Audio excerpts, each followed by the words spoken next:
So in 2011, the popular social media platform Facebook added a new feature to its criteria. It allowed its features to be updated and allowed you to update your About Me page under the tab Relationships. And under that tab, it added a new phrase that a lot of people enjoyed and could relate to. And here was the phrase. See if you can remember it with me. It was, "It's complicated." Does anybody remember when that setting came out? I remember it was very interesting to look on Facebook and see who would put their profile and add that feature to their site, because it was just weird, right? Like, who would actually want that? And that's what I started thinking about. Did anybody really enjoy announcing to the world that their relationship is complicated? I mean, that's weird, right? And then on the receiving end of it, if you're following those people on social media, how do you respond to that? Like, what do you say? Like, "Oh, sorry," or "Good luck with that," or "Hope your future isn't terrible." Like, what do you put under somebody's relationship that it's complicated? Because if we're honest, it's complicated to figure out even what to do with that. But all of us, if we're honest with ourselves today, find ourselves in relationships around us that we would ultimately define as complicated. And it doesn't matter which relationship that it may be, all of us are in relationship with so many people every single day. Whether it's a relationship between a parent and a child, or a relationship between a husband and a wife, or a relationship with a friend or a coworker or a neighbor, or maybe just even a peer in our class. A lot of times relationships can get weird, and it gets difficult to navigate how to improve those relationships. And so who or what do you turn to for relationship advice? Is there a person or a place or a thing that you go to get the relationship advice you need, or do you just kind of wing it and make it up as you go with your relationships? I think all of us, we search for different relationship advice, and I found some very fun relationship advice this week as I just Googled, how do you get relationships to be better? And here are some of the things that I discovered as I looked for those things. Here's the first one: me trying to dig myself out of an argument with my wife. Anybody relate to that this week? That was some good relationship advice. How about this one? This one's pretty good. You know that tingly little feeling that you get when you like somebody? Yeah, that's common sense leaving your body. Yep, that's true. All right, next one here.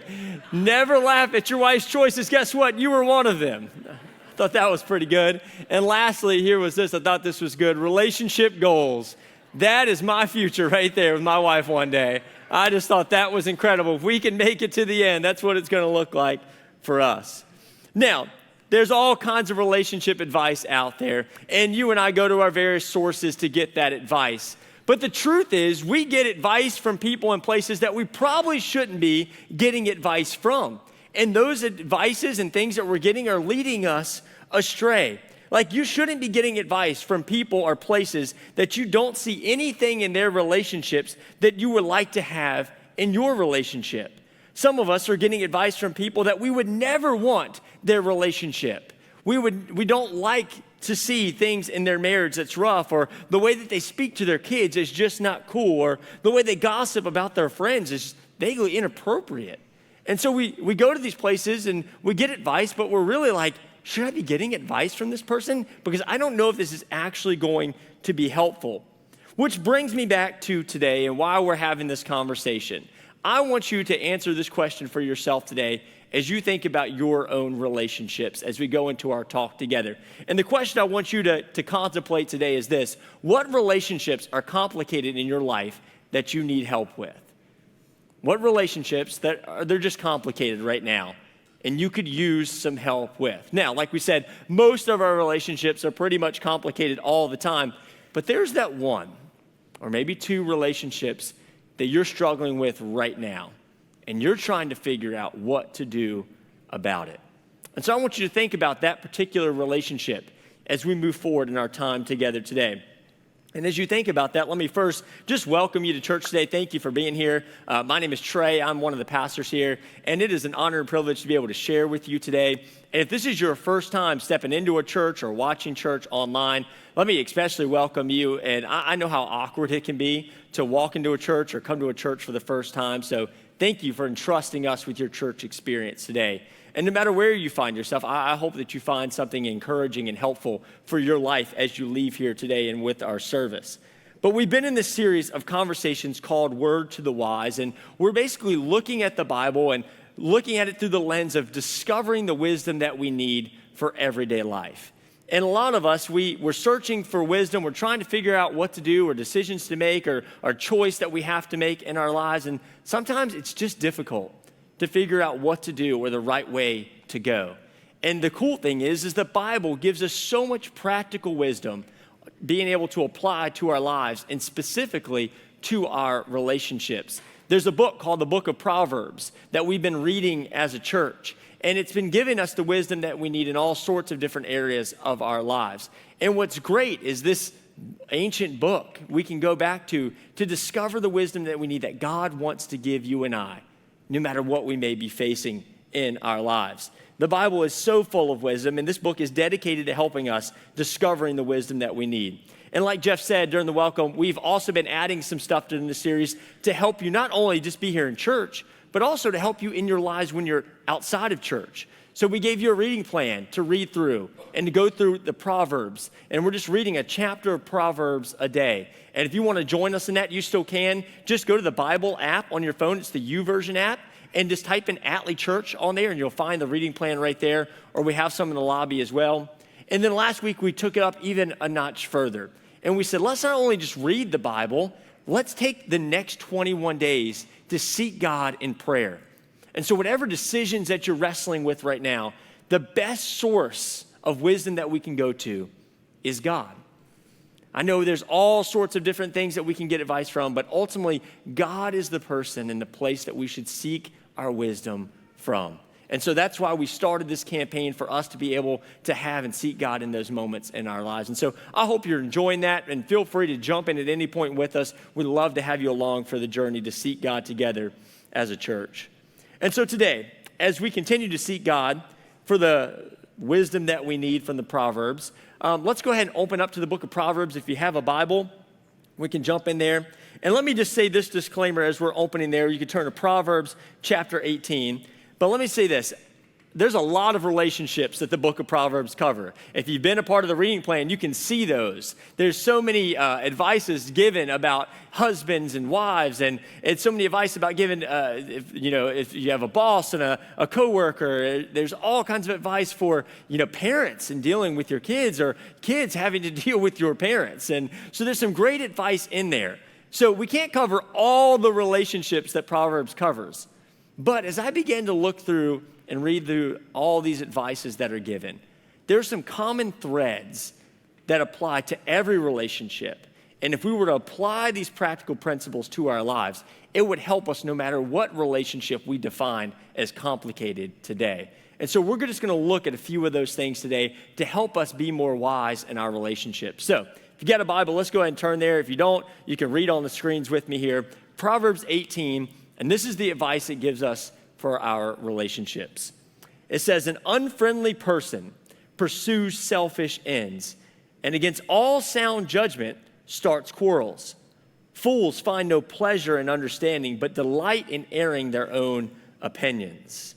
When wickedness comes, so does contempt, and with shame comes reproach.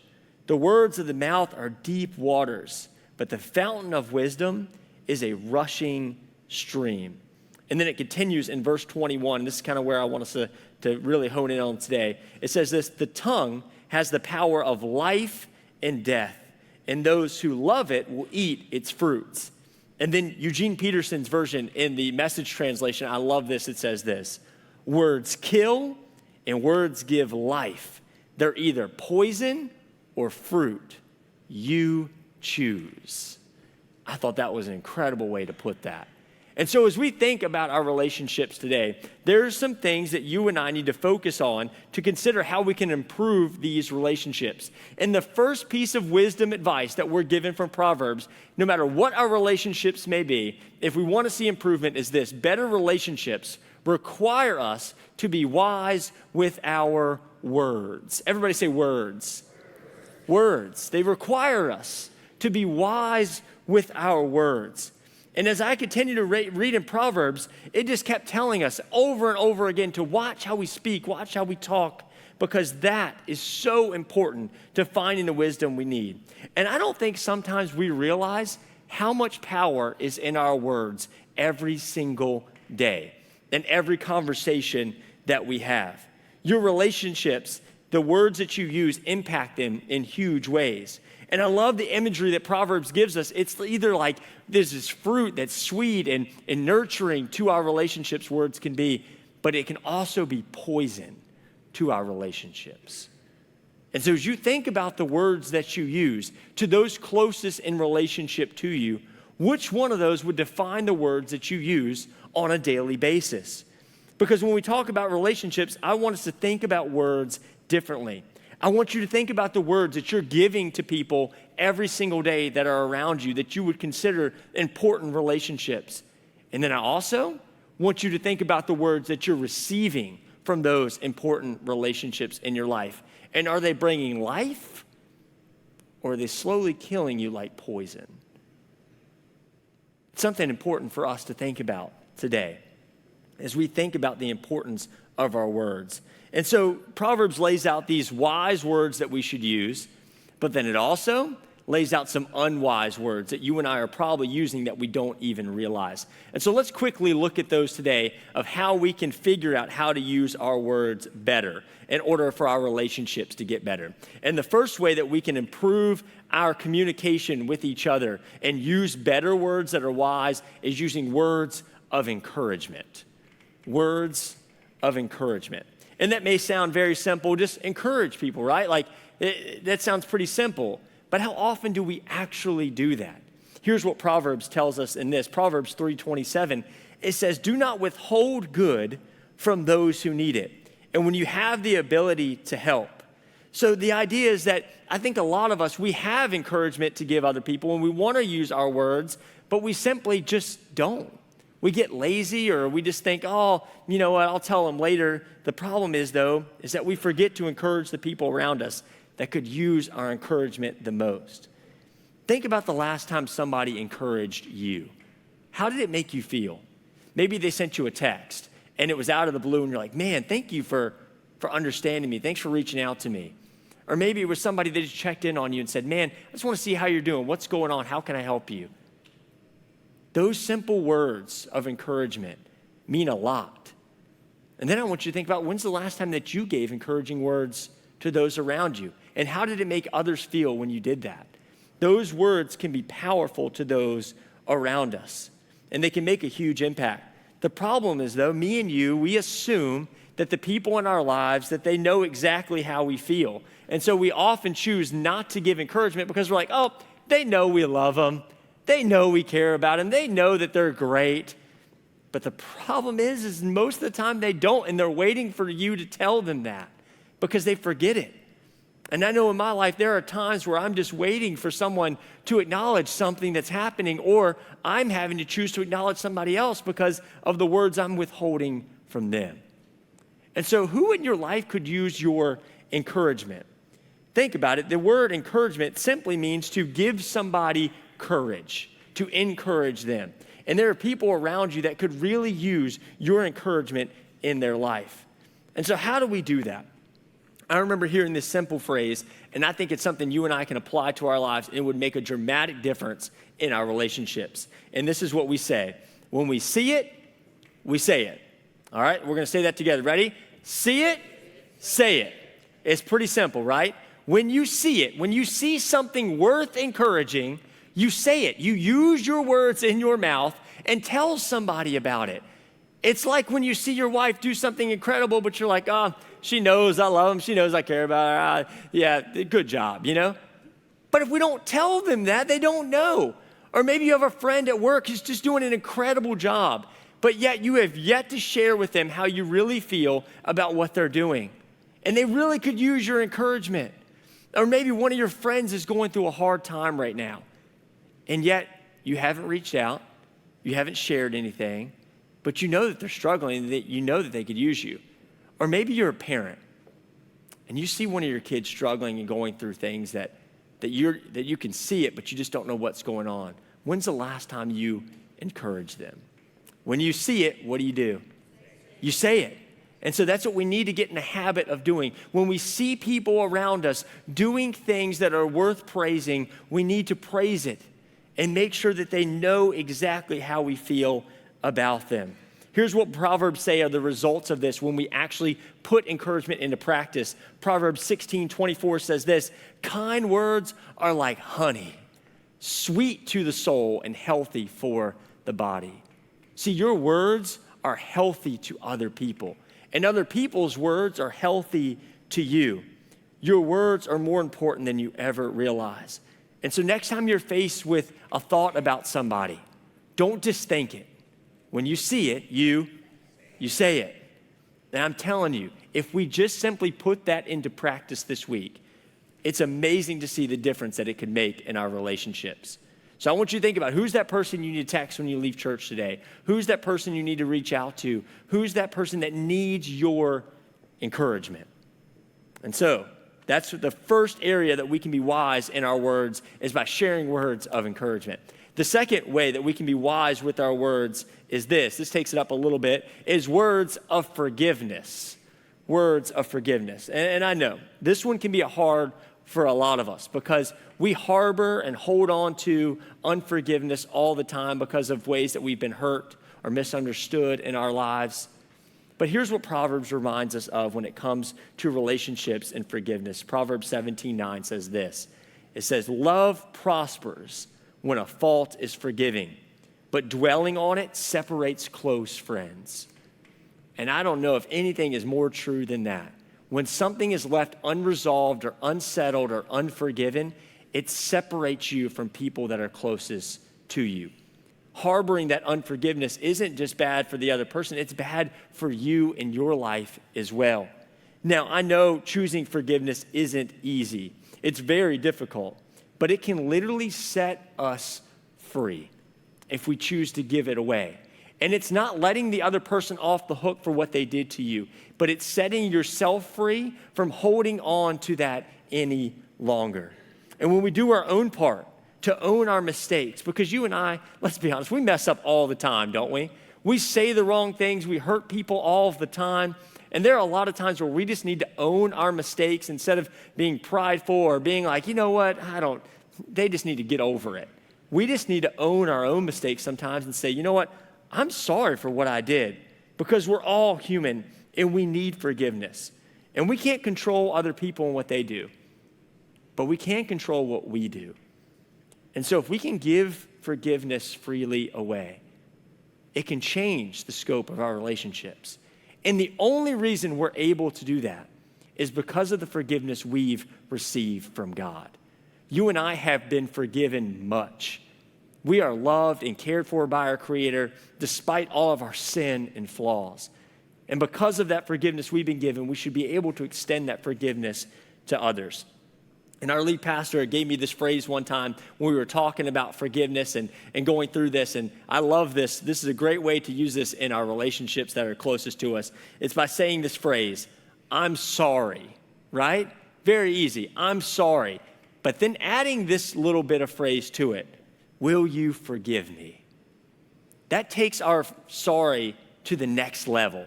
Because it's easy to say, when you're in an argument or something, I'm sorry. But it's like, what are you really sorry for? And are you really sorry? Because are you just saying that so we can move on? That's usually how I take it. But when you ask somebody, will you forgive me? That's pretty huge, isn't it? Asking someone to forgive you of something that you've wronged them or done in their life and in your life. That's pretty cool.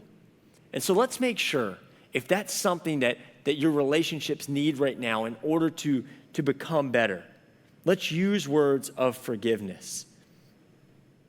Because I promise you, It'll make your relationships better. Now, we've covered some wise words. Those are wise words to use, right? Words of encouragement and words of forgiveness. But there's some unwise words that we're using that are just as dangerous if we don't pay attention to them. And here are those. Those are words of hurt. Words of hurt. And I know that sounds super cliche and simple as well, but our words can be hurtful. Like Proverbs said, they can bring life or bring death. And when we use words of hurt, we can literally bring life or death into somebody else's life. Here's what Proverbs says, Proverbs 12:18. It says, the words of the reckless pierce like swords, but the tongue of the wise brings healing. So we can either bring healing or hurt to our relationships by the words that we use. We can either bring swords of hurt or we bring shields of forgiveness and shields of protection to our relationships.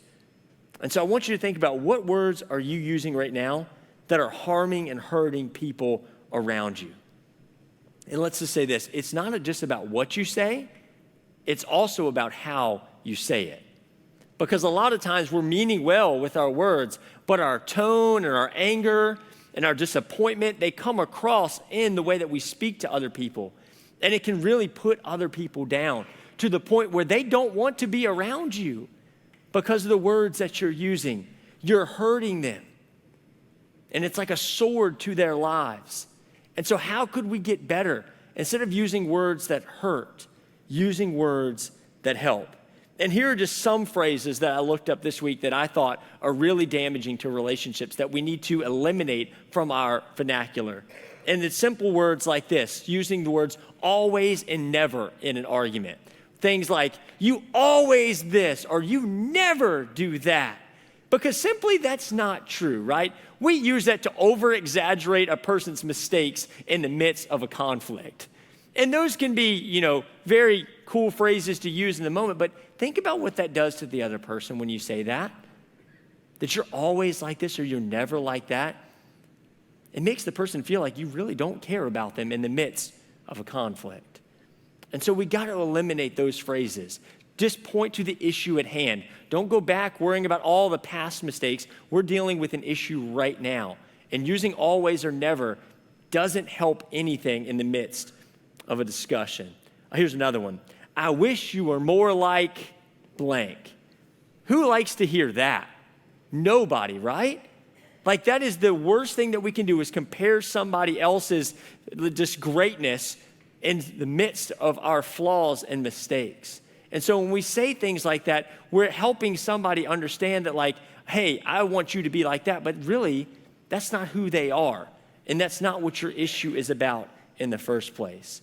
And so eliminate that. And the last thing, the things that we can do is eliminate name calling.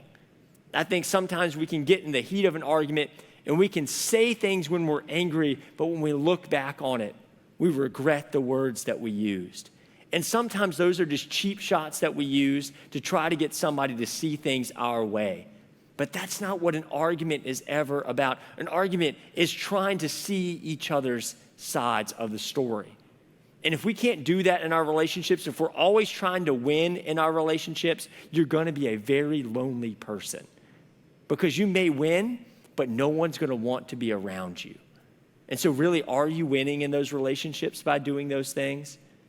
And so you and I, we have ways in which we communicate with others that are just below the belt. They're just inappropriate, and we shouldn't use them. And so we got to really consider the words that we're using and making sure they're not hurtful. And it can be as simple as going to the person and say, hey, I know me and you have had a hard time communicating with each other. What words am I using, or how am I using words that are just not working in our relationship and not helping you? And listen to what the other person says.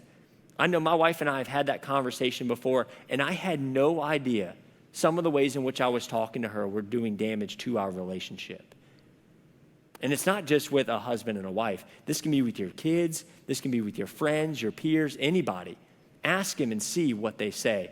And chances are there are some things that we're saying or phrases that we're using that are hurting people around us. And so that's the first unwise way we can use our words. The second unwise way we can use our words, and this one's a little more fun, but not so fun, is words of gossip. words of gossip. I love this verse, Proverbs 20:19. This is like I wrote the Proverbs. It says this: a proverb betrays a confidence, so avoid anyone who talks too much. Right? They just shoot it straight, right? Avoid anybody who talks too much. They're damaging to be around. And it's like, I get that, because there are people that just love to hear their own voices talk sometimes. And they'll talk about anybody and everybody. And sometimes we just get caught up in those conversations or that text thread. And we're like, oh man, this doesn't feel right. Why am I in this conversation? And it's pretty self-explanatory about what gossip is. But I don't think we realize the damage that gossip does to other people. How it tarnishes their influence, or tarnishes their personality, or tarnishes their name. I think a lot of times we think that gossip is just, it's not damaging, it's okay. But the thing is that it becomes poison to our relationships. When we are around people who gossip, we become the person who's always gossiping about somebody else. And that's why the Bible tells us whenever we have an issue with somebody, go directly to that person and deal with it. Because if it festers or if it gets worse or we talk to other people about that person, it only makes relationships even more complicated and messy. And so we have to understand the poison that gossip can be. And we got to realize too, if they talk about others to you behind their backs, they'll also talk about you to others behind your back. And nobody wants that, do you? And so we have to make sure that we understand how unwise those words can be and how they're not helping our relationships at all. And so now that we understand words are important, right? And that's just one aspect of our relationship. So think about your relationships now. Are you wise or unwise in your words? Are your words bringing life or death to your relationships? And so I want you to think about that. And the second big thing we have to address today that Proverbs talks about in order for our relationships to become better is this, is that better relationships require us to be wise with who we choose. Everybody say choose. And cherish. Everybody say cherish. So better relationships, if we're going to get better, then we have to understand who we're choosing to put in our lives and who we're cherishing in our lives. Proverbs tells us this in 13:20. It says, whoever walks with the wise becomes wise, but the companion of fools will suffer harm. And so wisdom requires us in our relationships to evaluate who is in our lives. And so think about your circle of influence of people in your lives that you would say are close people. Are those people doing good for you, or are those people bringing harm to your life? When we evaluate the people that we've put in our lives, sometimes we have to say, you know what? Maybe that person isn't the best person for this season of my life. And we have to begin to set some clear and firm boundaries with people who are causing our lives harm. And that's not an easy thing to do, but it can be so essential to our relationships getting better.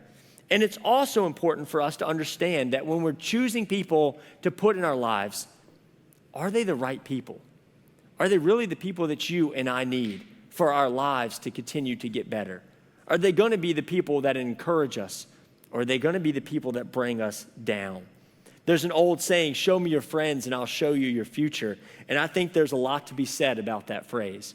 When I've looked over the years at my life and I've seen the times where my life has been great and the times when my life hasn't been so great, a lot of it had to do with the influence of people that I put around me. And so relationships are so important and vital to our lives, and we have to protect them and guard them and make sure that we're putting the right people in our circles for our lives to thrive correctly. Because when we do, here's what Proverbs say will happen. Proverbs 27:17. As iron sharpens iron, so a person sharpens his friends. Simply put, when we put the right people in our lives, we sharpen each other and we get better. That's the wise thing to do.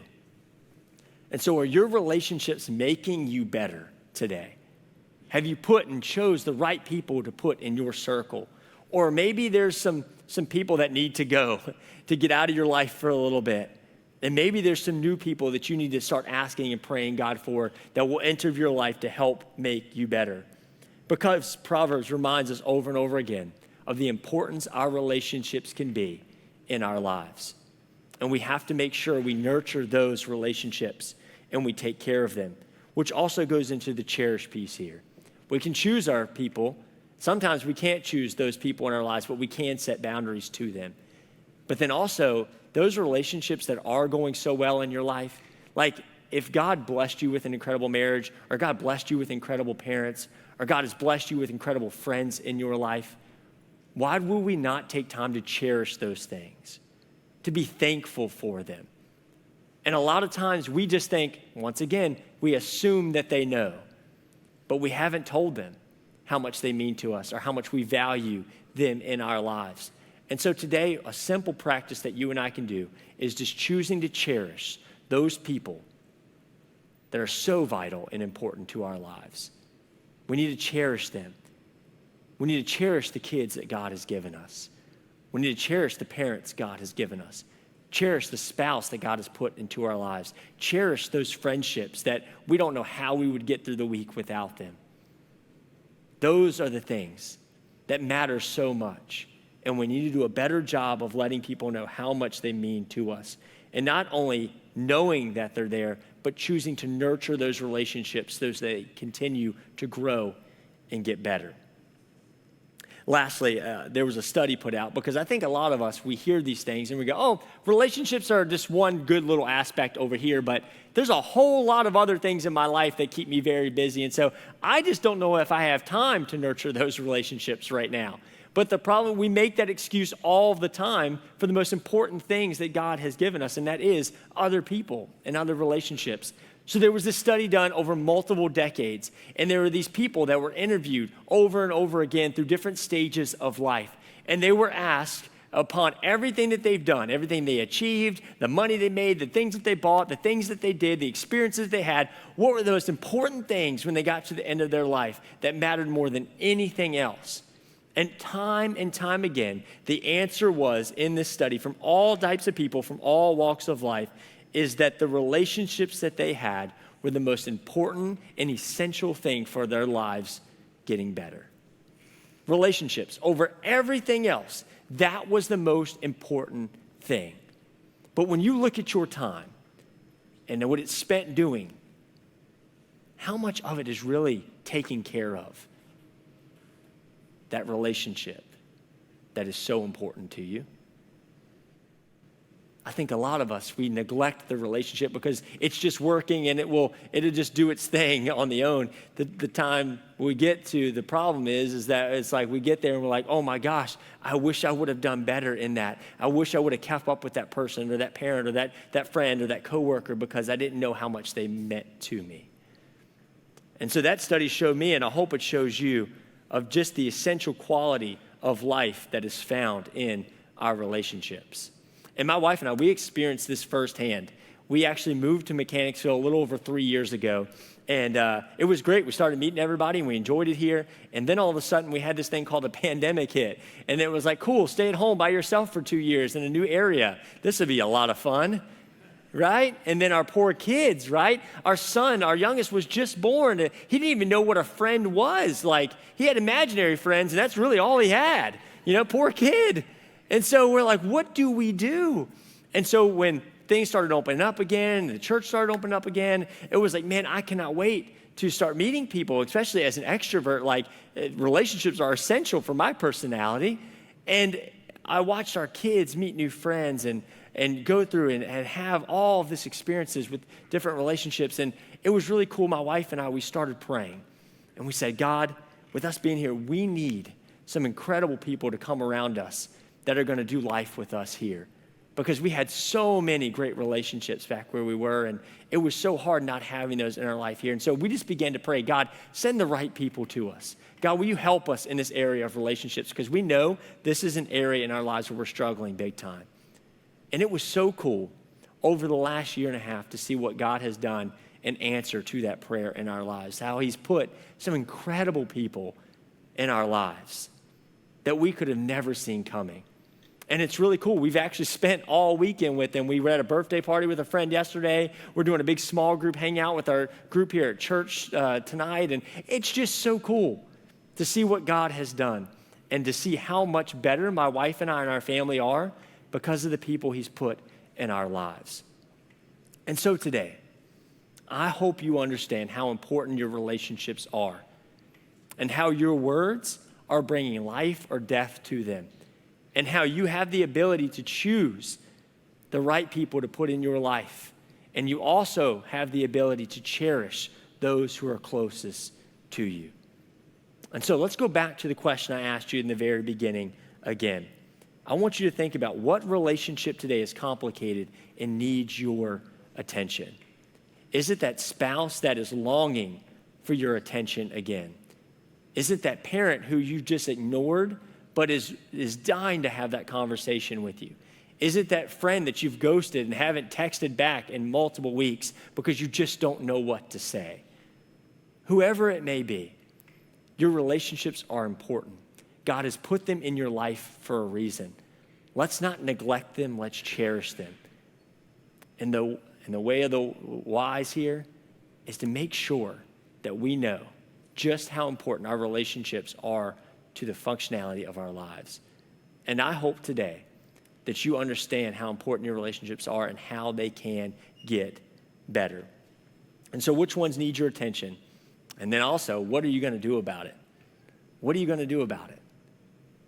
Because all of us have those areas that we would like to see get better, but it's only going to take us choosing to do something about it to make those relationships count. And so I want you to think about what that could be for you today as you put time and attention back into the relationships that God has given you. And so real quick, think about that relationship. Which one needs your attention today as you leave here? And as you think about that relationship, let's go ahead and stand and let's ask God for his wisdom today as we leave here with one another.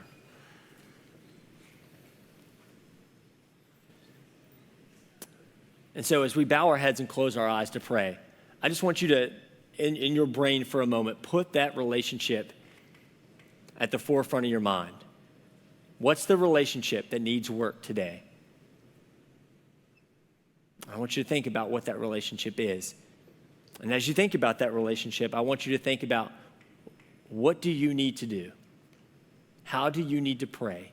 What do you need to say in order for that relationship to get better and for you to discern what's the next wise thing to do? Let's go to God and ask him to be with us today. Jesus, I thank you for the relationships that you've put in our lives. God, I thank you how they continue to make us better. But also, God, we also know the harm that they can do as well and the harm that we can do in those relationships too. And so, God, I ask for your wisdom today, no matter what we may be facing in our relationships.